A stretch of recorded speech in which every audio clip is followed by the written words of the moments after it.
Este aqui é um chuveiro americano. E esse é um chuveiro brasileiro. Você percebeu a diferença? À primeira vista, parece só estética, mas na prática, são dois sistemas completamente diferentes. Enquanto nos Estados Unidos a água é aquecida por gás em um sistema central da casa, no Brasil o aquecimento acontece direto no chuveiro, ligado na eletricidade. Só dois fios, uma resistência e pronto. Simples até demais, mas extremamente eficiente. E funciona tão bem que mais de 70% das casas brasileiras usam chuveiro elétrico todos os dias. Mas não é só pela simplicidade. Quase todos os países do mundo escolheram o aquecimento central e o Brasil foi na direção oposta. Deu certo e virou parte do nosso dia a dia. Mas por quê? Por que só o Brasil adotou esse sistema em massa? E como isso se tornou algo tão comum por aqui?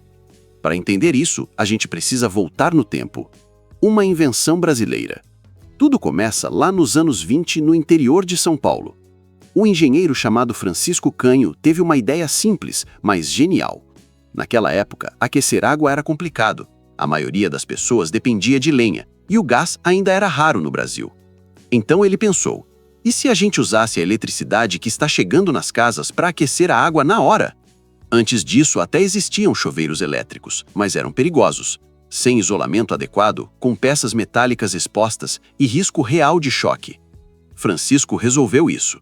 Criou um modelo mais seguro, com acionamento automático e tornou o produto viável para uso doméstico. No começo era tudo meio artesanal, mas com o crescimento das cidades nos anos 30, o chuveiro elétrico começou a se espalhar.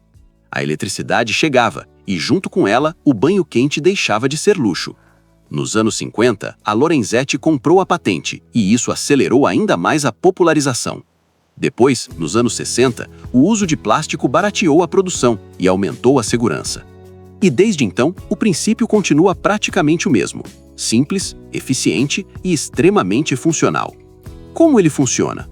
A lógica por trás é simples: efeito Joule. Quando a corrente elétrica passa por um material resistente, ela gera calor. Dentro do chuveiro, essa resistência aquece e a água que passa por ela já sai quente. Tudo isso em segundos, sem reservatório, sem boiler, sem complicação. Alguns modelos ainda permitem ajustar a temperatura, como verão e inverno. Consome bastante energia, sim, mas por pouco tempo, o que acaba compensando.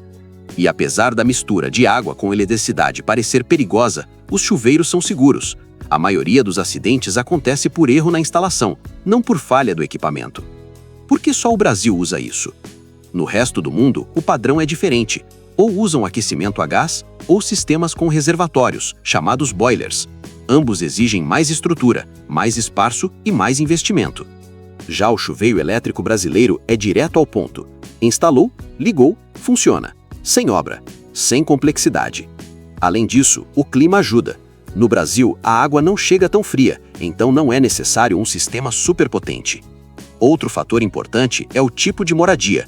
Muitas casas têm apenas um banheiro, o que torna o sistema individual ainda mais eficiente. E claro, tem a cultura. O brasileiro cresceu usando chuveiro elétrico. Virou padrão, virou hábito, virou identidade. E no resto do mundo? Até existem chuveiros elétricos em outros países, mas geralmente são secundários. Em lugares frios, eles não dão conta. A água gelada exigiria uma potência absurda. Além disso, a eletricidade costuma ser mais cara lá fora, e as regras de segurança são mais rígidas. Mesmo assim, o modelo brasileiro está começando a se espalhar, principalmente em países da América Latina e em regiões da África, lugares onde o custo precisa ser baixo e a instalação simples. O banho no Brasil. Aqui, o chuveiro elétrico virou mais do que um equipamento, virou parte da cultura. Quem nunca viu um chinelo dentro do box? Isso acontece porque em instalações antigas pode haver pequenos choques, e o chinelo resolve. Outro detalhe curioso é que em muitas casas não dá para ligar dois chuveiros ao mesmo tempo. O sistema elétrico não aguenta e o disjuntor desarma. Mas mesmo assim, o brasileiro não abre mão do banho quente. Longo, relaxante, às vezes mais de uma vez por dia. Isso é bem diferente de outros países, onde o banho costuma ser rápido e morno. O futuro do chuveiro elétrico. Hoje, existe um dilema. A energia elétrica ficou mais cara e muita gente começou a olhar para o aquecimento a gás. Com tecnologia mais moderna, controle digital e até integração com energia solar. mas o gás também não está barato. Ou seja, no Brasil, a regra continua sendo a adaptação. O chuveiro elétrico é mais do que uma invenção. É um símbolo da criatividade brasileira.